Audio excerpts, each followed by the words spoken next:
You know what I love is the people that say, Jeff, I've got all this money that I want to invest and I want to make 20% return. What are you gonna do? What do you got? You know, it doesn't quite work that way, right? Because usually the kicker is that they want to make 15, 20% and they don't want any risk whatsoever. And an investment that makes you 20% return with zero risk is kind of like a unicorn. It doesn't exist. I've only found a fucking unicorn. Believe it or not, I actually get questions like that all the time. But this question was a little bit different. It was actually more realistic. So what is this reader question? And we're gonna find out what that is right now.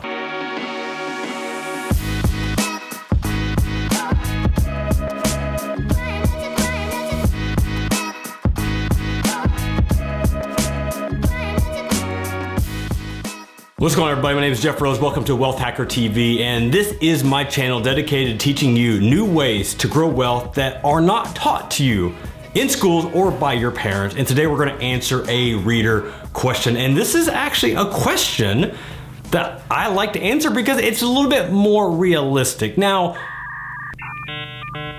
is it possible to make 20% return, 15% return on your money? Heck yeah, it's possible, but if you think that you can achieve that with zero risk, then you are in la la land. La la la la, la la la la, Elmo's world. So that's why I love this question, because it is a little bit more realistic, and it's one that I would love to answer because I'm sure that there are others that are wanting something similar. So what is the reader question? Here it is. Hey Jeff, can you tell me if you have any investment for $20,000 where I can get a 5% or more return? Now, what I love about that is that 5% is achievable. Like, can you make more than that? I mean, of course you can. Can you make 15 or 20%? Of course you can. It's just that there are different types of risk that are going to be associated with that. So for somebody that's trying to make 5%, like, it's achievable, it's doable, it can happen. So today I'm gonna highlight what are 7 ways that you can make 5% return or more. All right, the number one way that you can make 5% return is the stock market. Bum, bum, bum, bum. I know that's a shocker, right? Yes, the stock market. Now, many of you, I'm sure you're watching this right now thinking, Jeff, the stock market, it's all-time high, a crash is coming. Yes, it very may well be coming, but the reality is that over the long term, the market has averaged close to 10%, if not greater. If you look at the S&P 500 dating back to 1928 till the end of 2017, it has averaged close to 10% return, which is double than what this person is looking to get with that 5%. Now, obviously the stock market does not make 5% year after year after year. Many people think that it's like a bond or a CD where you put your money in and every single year you make 5%. That's not how the stock market works. That's not how it works. That's not how any of this works. Some years you may make 15%, other years you may lose 10%. But the average over the long term has been close to that 10% return. But if you're trying to make 5% and it's for the short term, meaning that it's like 3 to 5 years, then the stock market is really where you don't want to be. To actually invest in the stock market, you have lots of choices. You can buy individual stocks, you can buy ETFs, you can buy mutual funds. Just to give you an example, if you are trying to get that 5% and want to buy an individual stock, you may look at stocks that are paying a good dividend. At the time of this recording, Verizon stock is trading at about $58 per share. And with its dividend, its yield is 4.15%. So that means if you bought Verizon stock today and it remained flat, worst case scenario, you're going to make that 4.15% dividend yield on your money. But that's not the only way that you make money in the stock market. Obviously, you also have appreciation. So with total return, if you're buying Verizon stock at $58 a share and it goes up to $60 a share, plus your dividend, now we're getting closer to that 5% total return. I know many people aren't comfortable picking and choosing individual stocks. And if that's the case, that's fine. We can look at ETFs. Once again, if you're trying to get closer to that 5% return, then you're going to want to look at an ETF that is focusing on dividend paying stocks. One of those ETFs is the iShares Select Dividend Fund. fund. This thing is paying about 3.5% at the time of this recording. Once again, we're not at that total 5% return yet, but with appreciation, you can get closer to that number. One quick warning, if you are solely focused on dividend yield, you may find some stocks that are MLPs, master limited partnerships. And with these, how they are structured, they have to pay out a certain amount of their profits each year. And I don't want to go into that altogether, but I've seen people chase these stocks, buy these stocks because their dividend yields are 8%, 9%, 12%, but you have to realize that that is very volatile. Just because it's paying 12% return on the dividend doesn't mean that you can't see that stock price fluctuate. Financial advisor and good friend Alex Whitehouse had to say this about buying stocks. Investing in individual stocks can absolutely return a yield greater than 5%, but you can also lose your shirt. All right, here's my shirt, you can have it. All right, the second way that you can make 5% on your money is through bonds, bond ETFs, or bond mutual funds. Bond. James Bond. Now, it's funny, whenever I started as a financial planner, I can remember that 10-year bonds were paying 7-8%. You could get short-term bonds paying close to 5%, but now if you look at the 10-year treasury, it's about 3%. Actually, at the time of this recording, it's below 3%. So to find 5% on your money, typically you have to do one of two things. With bonds, you have to go with more risk, or you have to go with a longer term. If you're buying individual bonds and want to get closer to that 5%, most likely you're going to have to buy some sort of corporate bond. You're going to lock that money up for 10 years, maybe greater.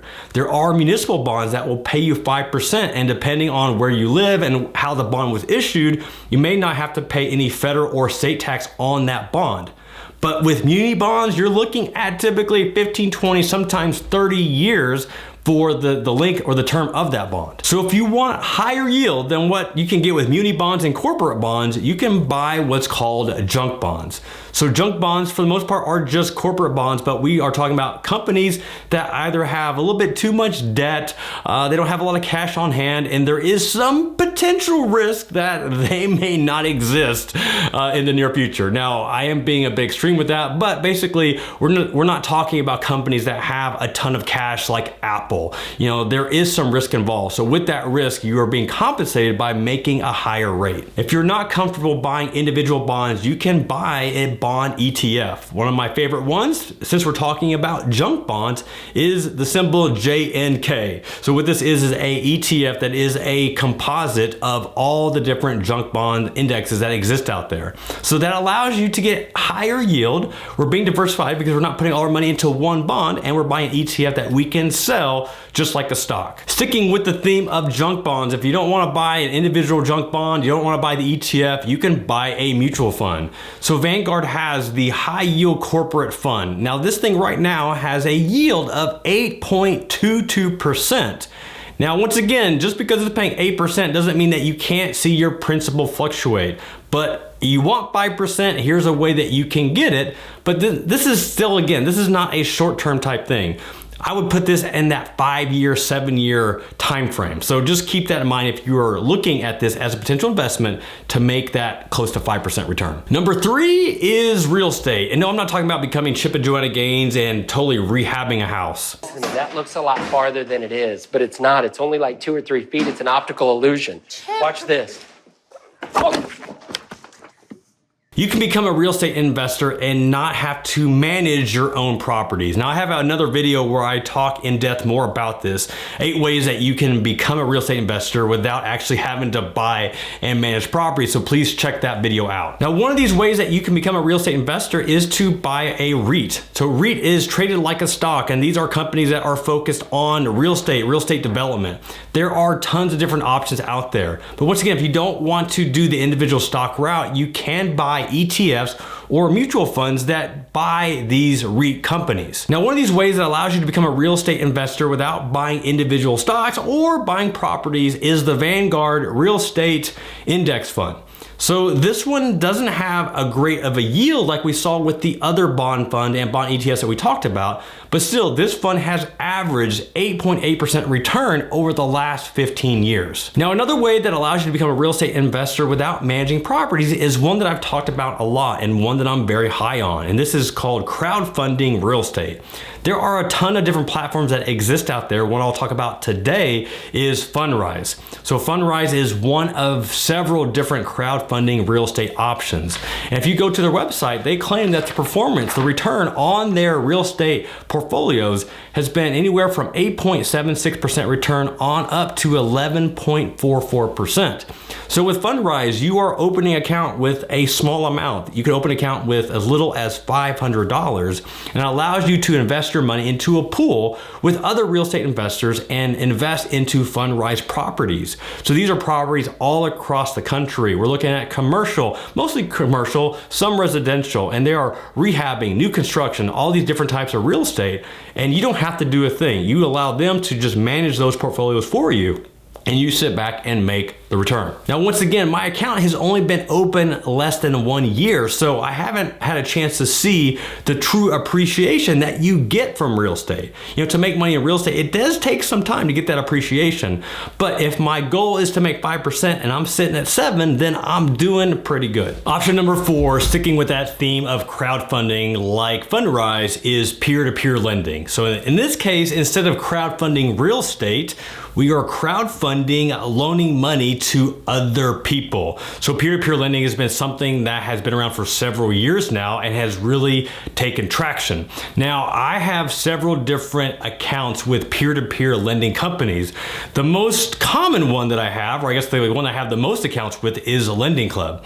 Now, the thing with Lending Club is that I have different accounts that have been open at different times, and my biggest account right now has averaged below 5%. It's about 4.71%, adjusted for defaults and for people that are late, on those loan repayments. But here's the funny thing about that account is that I haven't been investing a lot of the interest that has been paid back to me. So about 25% of my account has been sitting in cash for a time period that I can't even tell you why.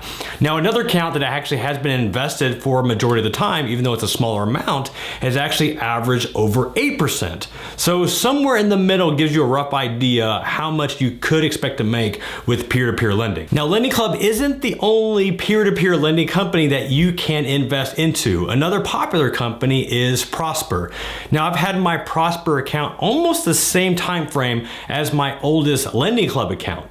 And if you look at the returns, it has averaged in line with what Lending Club has paid me, averaging over 6%. But the one thing when you look at my Prosper returns, you have to realize that I moved to Tennessee just over a year ago, and as of right now, peer-to-peer lending with Prosper doesn't work. Whatever reason, I can't invest new money with Prosper. So anything that is getting paid out, I cannot reinvest that. So half of that has also been sitting in cash. So what has not been sitting in cash has been invested into different notes, loaning people money that are trying to refinance their debt, pay off credit cards. Maybe they're doing some home renovations. That has averaged 6%. So really, if half the money's been sitting in cash and the rest has been invested into different notes and I'm still making 6%, like that's not too shabby too. Now you just have to double check if Lending Club or Prosper is available in your state to see if you can take advantage of peer-to-peer lending. All right, option number 5. So this is one that you have to be careful on, but it is an option that can make you 5%. So an annuity can pay you 5%, but you have to be careful because there are so many different types of annuities. The easiest one to mention first is the fixed annuity. So the fixed annuity is structured similar to a CD in that it's going to pay you a fixed interest rate. Now, it is not like a CD because if you put your money in, you are subject to the same type of conditions of having a retirement account. So if you were to cash this thing out before the age of 59 and a half, there could be a penalty involved. So do not think of it like a CD in that regards. But as far how it pays out similar that you would see with a CD and a bond, paying you a fixed interest rate. Now, the ones I want you to be careful on are variable annuities or fixed index annuities. With these, you may hear of a 5% number thrown out as a living benefit or a guaranteed withdrawal benefit. This is not the same thing. This is not apples to apples comparison of getting paid 5% on your money. I could do a whole other 15-minute video talking about the different types of living benefits that these annuities offer. There is a video you can check out that I talked about variable annuities and why I hate them if you want to learn more about that. But just know that annuities are an option that can pay you 5%, just tread carefully. All right, the sixth way that you can make 5% on your money is a little bit outside the box and more pertains if you are a small business owner or an entrepreneur, but investing into yourself or your business. So I could give you so many examples, but I want to give you just a few so you can kind of see how this could work. A good friend of mine was a photographer, and at the time, he was trying to decide, does he invest into his Roth IRA or does he invest into his studio by buying new equipment, new cameras for his business?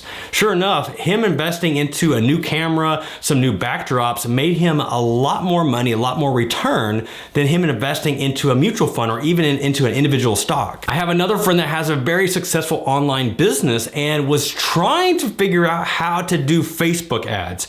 He had seen other people that were crushing with Facebook ads and he dabbled in it himself, but he just couldn't quite figure out and didn't see the return that other people had. So what he did was he actually hired a third party to come in and actually manage his Facebook ad campaign.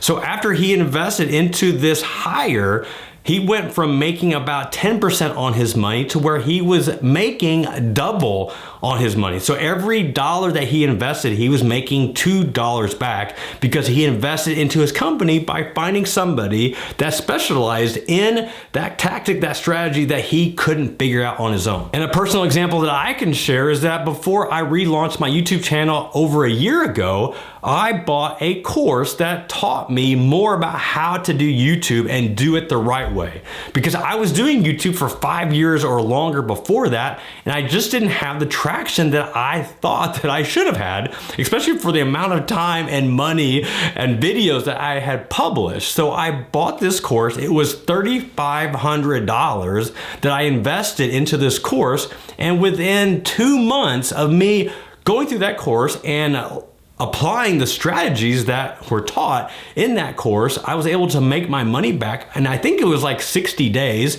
let's just say 90 days, I made my money back. Everything since then has been a return on my investment. And if you watch another video that I just published where I talk about one of my most viral videos, I share in that video, just in the YouTube ads alone have made me $75,000. So I invested $3,500 a year ago and it's made me $75,000. That's a little bit more than 5% return. And that all ties into the beginning of, can you make 15 or 20% return on an investment? Yes, you can if you are investing in the right things. So if you were trying to make 5% return on your money, where would you put it? Would you put it in any of the investments that I talked about today? Or is there something else that you feel more confident that you could make 5% return? Let me and the others know in the comments below, what is your most favorite investment to make that 5% return? All right, y'all, appreciate you checking out this video. If you liked it, you know what to do. Give me the thumbs up and also share it if you know of anybody that's out there trying to make 5% return and just doesn't know where to go. This is Jeff Rose reminding you that it's your money, it's your life, and only you can make it awesome. Until next time, peace.